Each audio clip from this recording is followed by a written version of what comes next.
Hey, I'm Sam. Welcome back. Right now, I have a video for you on the process of painting or even just drawing an architectural scene. Um, so I have a pre-made sort of file here, because generally something like architecture takes quite a long time to draw. It can and it takes a lot of concentration. So I'm just going to go through step by step and show you my process, where I start and how I go about doing it. So before I do anything else, I set up my perspective grid. This is going to be very important for getting your perspective right. Perspective is pretty crucial when you're making an architectural drawing, to make everything look right and accurate and real. So it's very simple. You make your horizon line just like this. You pick a focal point where everything is going to converge. And this is generally going to be on your horizon line. Usually, unless you're doing some weird sort of,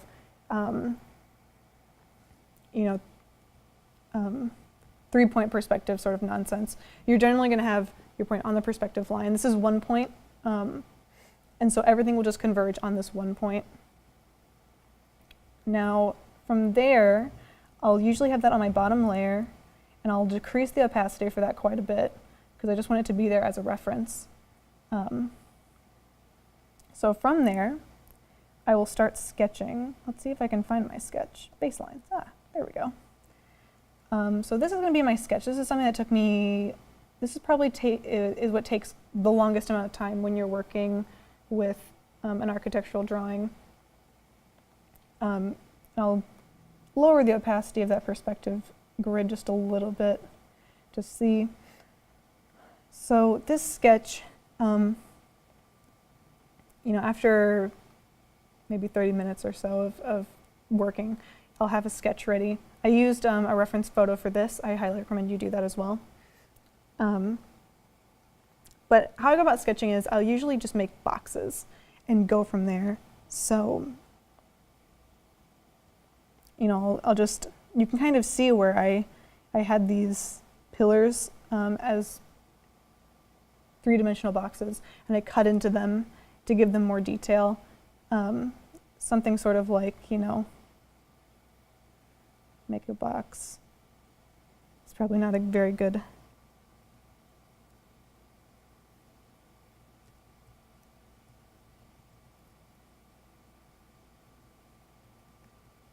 example, but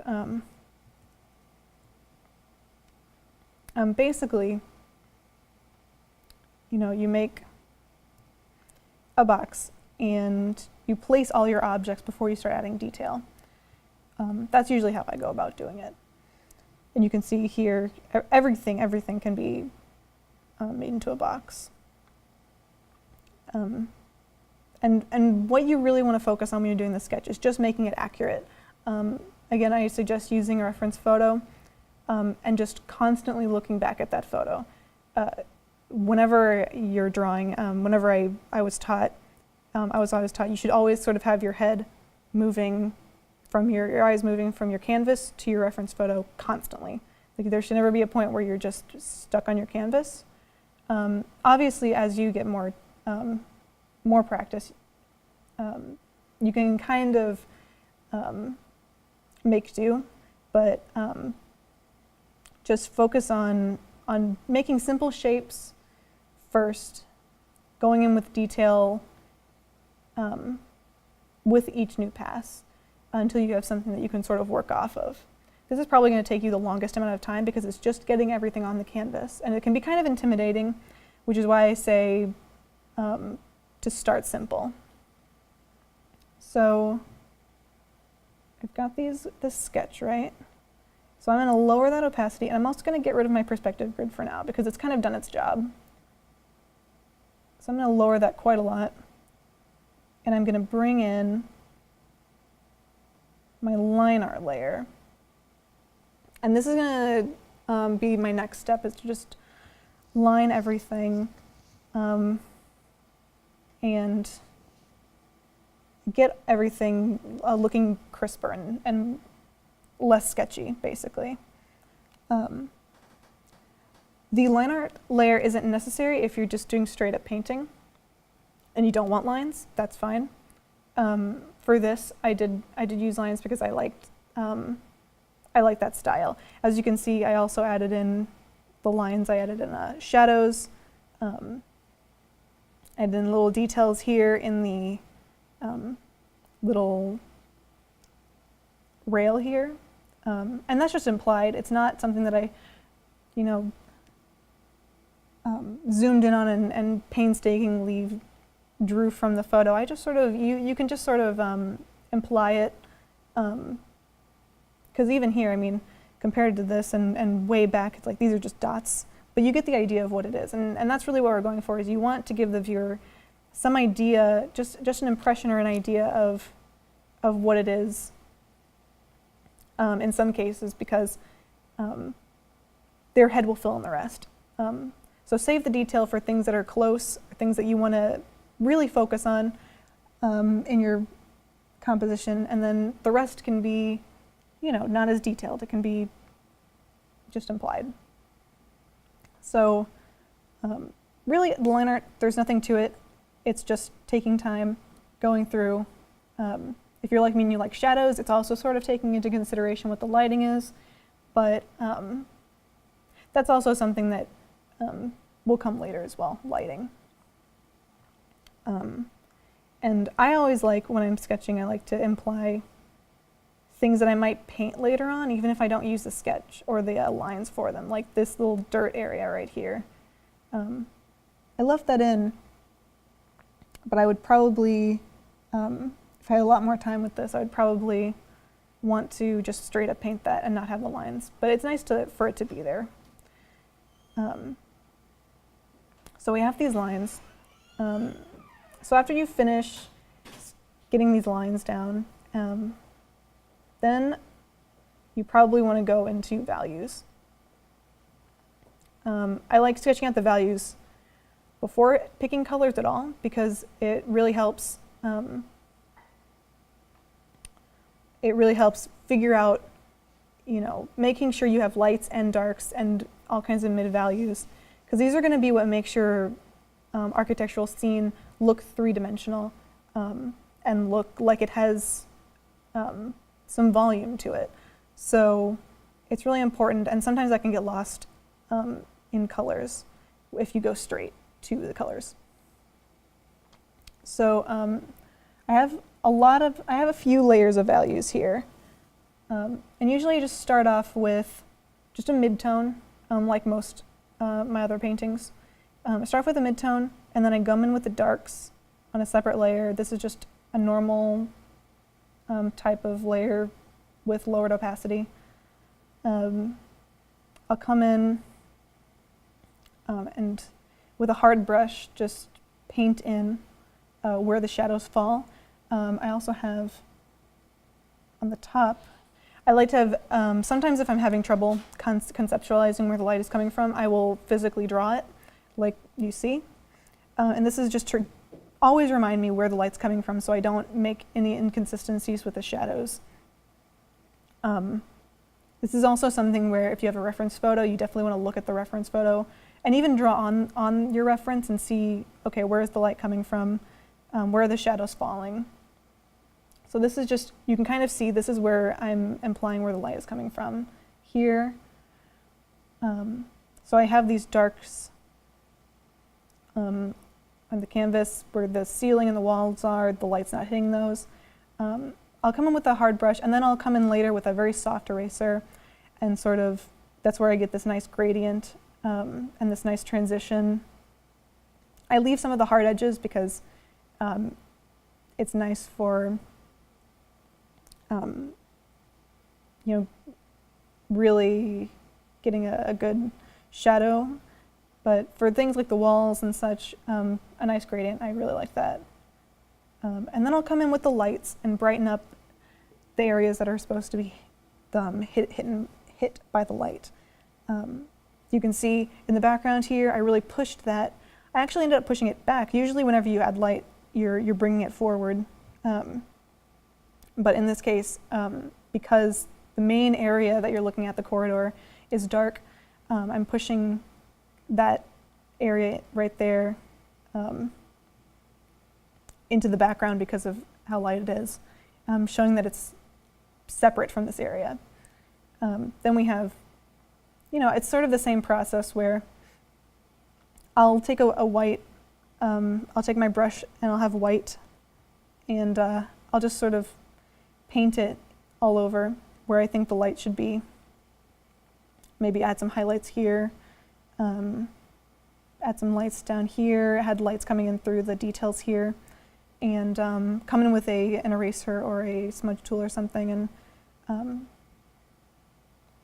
just soften it up so it's not so harsh. And then I'll always have it on a lower opacity, like that. Okay. So once you get the values done, you're going to want to move on to color. Picking colors can be very tricky, which is why I usually do the values first. There we go. So this is probably after maybe 20 minutes, half an hour, picking colors and painting them on. I have a custom brush that allows for this nice painterly effect, and you can find those on the internet. You can make your own. There are tutorials online. But I like it for the texture it gives it. It makes it look like a real painting. But you can see where there are still those lights, like from my value layer. I take those into account. There's the darks, but I'm not using just straight up black, and I'm not using just straight up white. In some areas I am, but in others I'm using other colors. Like in the background here, this drop shadow or whatever, it's just straight up red. Just experiment with colors, and see, try using other colors rather than black, for example, to shade and things like that. This was a pretty quick process, actually just laying down the colors. I like to add, some hint of values here and there when working. And you have the lights towards the back and the darks towards the front, to really give it that sense of depth. But in this case, after I finish that, I'm never happy with the colors that I pick just to start out with. It's just a character flaw of mine. So I will end up using a series of overlays to get the colors right. That one that you just saw me kind of bring up is it's just a regular layer at low opacity. I think it's just white, or it's like a very light blue. And that's just to further push that into the background. I've talked about atmospheric perspective before in my landscape video. And this is sort of a similar principle where I'm making it fade out a little bit so that it's not so prominent and so that your focus is on this corridor, which is what I want the viewer to be focused on. It's more crisp and it's more, and it's got a greater range of value, which makes it easier to focus on. So then what I'll do is I will have just a straight up layer of just one color. And this is usually, I do this to unify my color scheme a little bit more. I'll have it on overlay and I'll have it maybe at 30% opacity. And if you can see the difference, it adds a little bit of mood. It gives it a little bit of a warmer tone, and it also unifies the color palette a little bit more. If you aren't super confident with the color palette that you were using, there's ways to alter it after the fact. But then at the same time I was like, well, that's a little bit too much red, so I don't really like that. So what I did was I brought in this green color because it's the red's complement, so it's going to take away some of that red, which is what I want. I put it at a low opacity again. This is where the light is hitting as well, which is nice. It just sort of emphasizes where the lights hit. And I set it to overlay. Maybe bring up that opacity a little bit more. Yeah. And so it eases off on some of that really harsh red colors. So I'm liking how this is going so far. After that, I notice, hey, I maybe need some more dark areas. So I bring in, I believe this is a blue color. Yeah, so it's a very dark, like navy blue I use for these shadows because I really wanted some dark areas and I didn't feel like I had that. So I set it to multiply. And then again, you want to bring the opacity down quite a bit. And you kind of get some nice shadows like that. Now, my painting style here was pretty quick and messy, and I kind of liked it like that. Like any painting, you can go in a second pass and clean everything up, add more details. But for this, it wasn't necessary. Let's get rid of that. And once I had that down, I was pretty happy, because that's my light layer. I was pretty happy with where I was going with it and what it looked like. I could come in again with this painting, clean up the lines, clean up the painting, and give it, more details or whatever. But for now, I really liked it. It was just meant to be sort of a quick sketch. But that is, in general, my process. And that is how I would go about making an architectural sketch, basically. And I hope this helps you in any art that you're doing yourself. See ya.